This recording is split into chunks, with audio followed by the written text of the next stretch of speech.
Hi there, and welcome to the Accepted Authority podcast. My name is Greg Roworth, and each week I bring you the Accepted Authority podcast because it's my passion to help owners of professional service firms, owners of consultancy firms, achieve greater results in their practices and to grow their businesses successfully and profitably.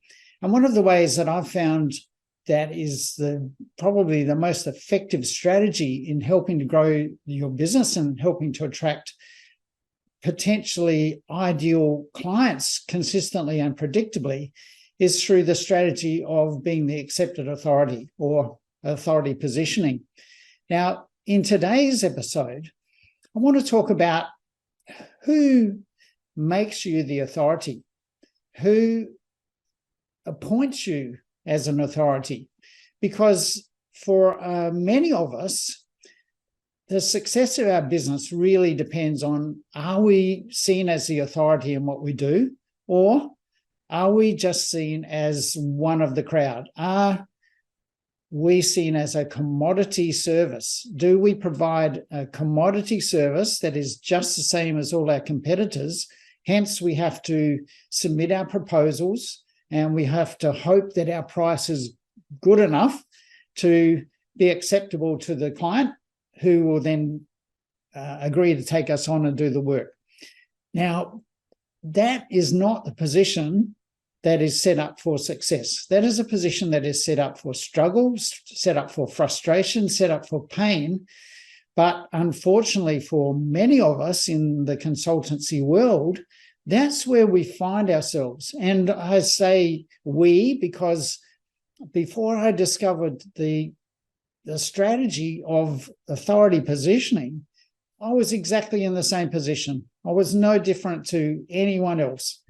And struggling in that position of being seen as a commodity, just another one of those guys, is not a formula for real success in business. Yes, we can get by, and because most of us are good at what we do, we can charge reasonably high enough prices to mean that we can make a living out of what we do. And even though we may not get enough clients, or we might not get the right sort of clients consistently and predictably, when we do get clients, we usually make good money from the projects that we work on.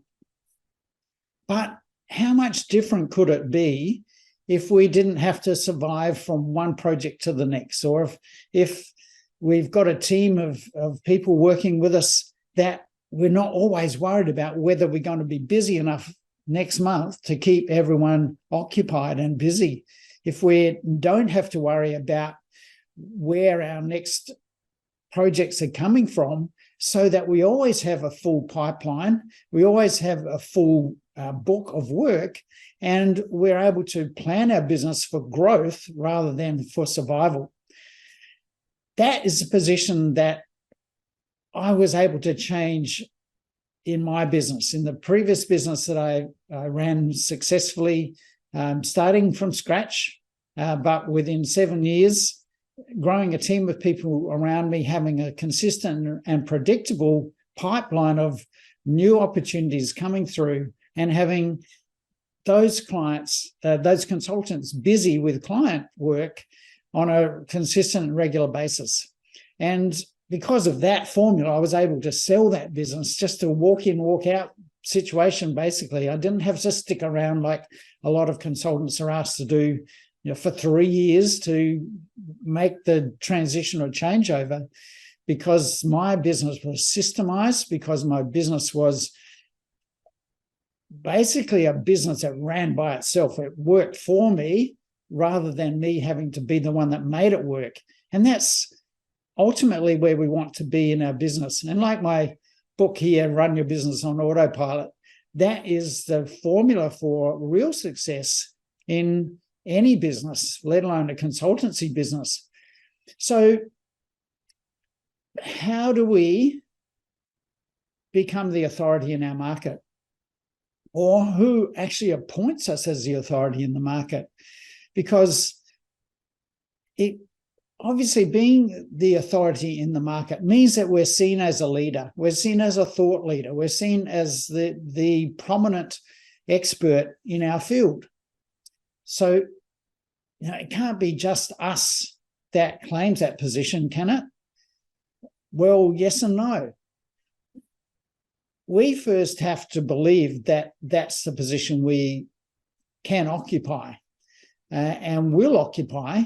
And there has to be a reason for that. We can't just say, well, I'm going to be the authority in the market and then just do the same things we've always been doing. We can't make that claim and then just be the same as all of our competitors. So it can't be just, I'm going to take authority position and I'm going to look like I'm the authority in the market. I'm going to put out content because obviously it is about content that people see from us that creates authority positioning. We have to be seen to have a different opinion from our competitors. We have to be seen to be saying something different to our competitors, and we need to be able to stand out from our competitors. And really the only way to do that is by posting content. And in days gone by, the only way to do that pretty much was with a book or by being a speaker at seminars or in public gatherings where we were able to get up in front of a crowd and spruik our opinions or talk about our different take on things. So there's a couple of fundamentals here. That used to be the only way to do it. Now we've got so many other opportunities, which actually make it so much easier to achieve that authority positioning. However, because it's easier, there are so many more people trying to occupy that space. And what I see happening is that many people trying to be the authority in the market are actually creating a lot of noise that you have to break through. So while it's easier in one way, it's even harder in another way. Now we see people like Simon Sinek, for example, who has probably one of the most downloaded YouTube videos of his TED Talk about Start With Why. Now, he has become an authority in his field, and he's written a number of books, but also that YouTube video clip, maybe the 5-minute version of that video clip is, almost one of the most downloaded videos around this area of authority positioning. He has become an authority on the back of that video clip. And yes, the books support that authority positioning, but there's no doubt in my mind that that one video, that TED Talk that he did, accelerated his claim to fame. Now, what happened in that situation is worth studying, because if Simon Sinek can do it and a number of other people have done the same thing, then success leaves clues, and we can pick up on those clues and learn how to do that ourselves. So the first thing is, who appointed Simon Sinek as the authority? I don't see any public acceptance speech or an event where we're going to be appointing authorities at this event. Simon Sinek, please step up. That's not how it happens, is it? Nobody is waiting to appoint you as the authority. So that's the first thing we've got to understand. We are not going to be claimed or appointed as an authority by anyone official in our field. We are not going to have a authority acceptance speech prepared in our back pocket for the day that we get appointed to be the authority. That's not how it happens. However, we only become the authority by public acclamation. So we can't be an authority if no one takes notice of us. We can't be an authority if we're just a voice in the wilderness with no one listening. So those two things have to go hand in hand. We only become the authority when we gather a following, and really that's the right word for it. We don't become an authority when we have an audience of people who may listen to us. We become an authority when we gather a following, and that following is made up of people who not only want to know more from us about our opinions and our ideas and our thought leadership, but they will tell others about what we are saying. They will be our evangelists in a way. They will be the ones saying, hey, you've got to listen to this person. What they're saying is really important and really different.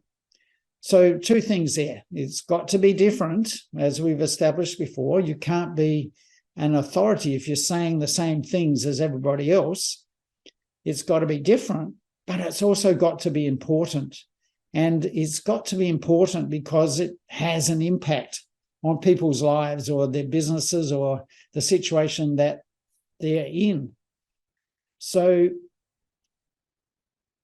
many of us struggle with that ability to gather a following or to have people who are doing part of the promotion work on our behalf.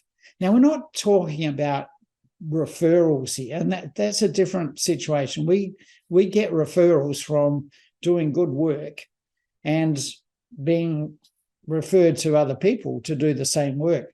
What I'm talking about here is people in our following who love what we say, love what we're about, and probably even more than loving what we do, they love what we stand for. And I think this is the critical point of being an authority, is that you must be seen to stand for something. So you must be seen to take a stance either for something or against something. And potentially both. There are always two sides of the coin. So for most of us, the ability to be seen as the authority in our market is to be able to stand against the status quo. We stand against the limited opportunities that are being provided. We stand against the limitations in the way that our competitors are providing their services. We stand against the lack of results that our competitors are achieving. We stand against the self-serving ways that our competitors operate. And we stand for better results that our clients deserve. We stand for breaking out of the limited opportunities that have been provided before and seeing the endless opportunities that you can provide. We stand for ultimate success in the long term rather than short-term fixes.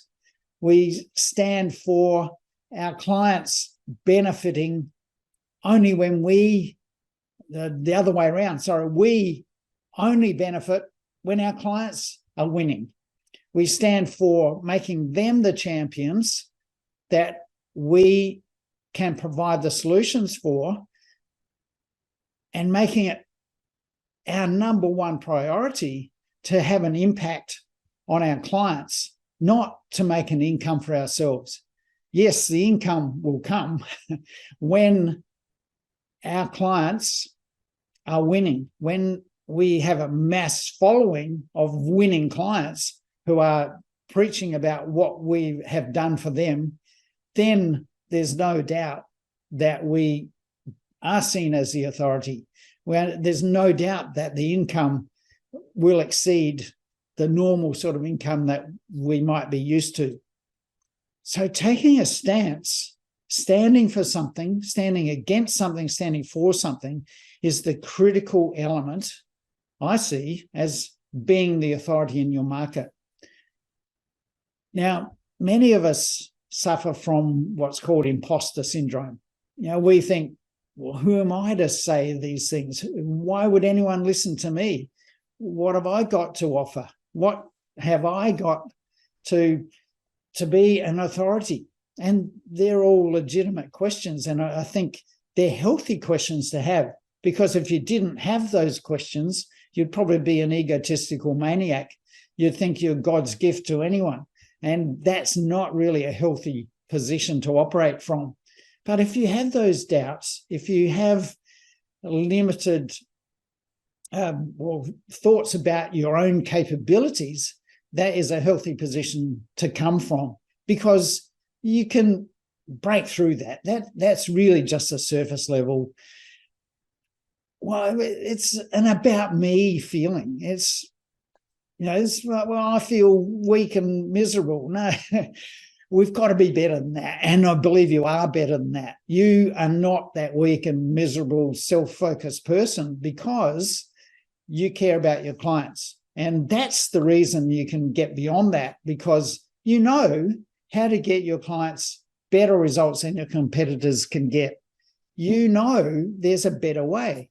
And when you have that take, when you see yourself as having an ability to provide amazing results for your clients, when you have the ability to have a massive impact on the clients in a way that benefits them, you get beyond that it's about me feeling, and you make it about them. And I think, again, here's the second really important part of being the authority, is that it's not about you being the authority. It's not really about wanting to be the authority. It's about actually just taking that position of authority because you know a better way. You are the leader because you know how to get better results for your clients and have a greater impact. So just taking that stance because you care about your clients leads to becoming the authority. You don't have to set out to be an authority, but you have to set out to have the impact that you can have and not to limit any of that impact that you might be able to achieve with your clients. So taking that stance, having that belief that your clients need something better that's on offer than what's on offer at the moment, and that you have the answers for them. You have the solution that they need. Therefore, you are going to let them know about that solution in as many ways as you can, whether that's on social media, whether that's writing a book, whether that's making a speech, whether that's being on TV. It doesn't really matter. The media does not matter. You will get more and more media attention as you increase in your authority. And the more you're accepted as the authority, those opportunities in different media options will come. But at the moment, you need to set out and stake your claim in the media that you find most acceptable or most relevant to your clients, and start telling them how they can be better off. And do that in a way that is not just about information, it's about transformation. We need to be able to talk transformation with our clients, not information. So I hope I've given you at least a couple of good focus points today to help you on your journey to becoming the accepted authority in your market. And now we're not talking about being the authority for everybody. We need to start small and carve our niche in our target market where we can have the greatest impact. And yes, that impact might flow and our niche might grow and our authority might broaden from that narrow niche. But that will come in time when we achieve success with that starting point. So start small, but be the accepted authority for that small niche, to gather a following, to have a following of vocal supporters who want everyone else to know what you can do for them. So that's it for the accepted authority today. If you want to know more about being the authority in your market and how you can be seen as the accepted authority, you'll find a lot of information on my website at businessflightpath.com. You'll also find a lot of information on my Facebook page and my LinkedIn profile. Just search for Greg Roworth on those platforms and join the groups that I have on those platforms, or attend one of our online events where we provide training around how to be the accepted authority in your market. So that's a wrap for today. This has been Greg Roworth on the Accepted Authority podcast. Catch you all next week.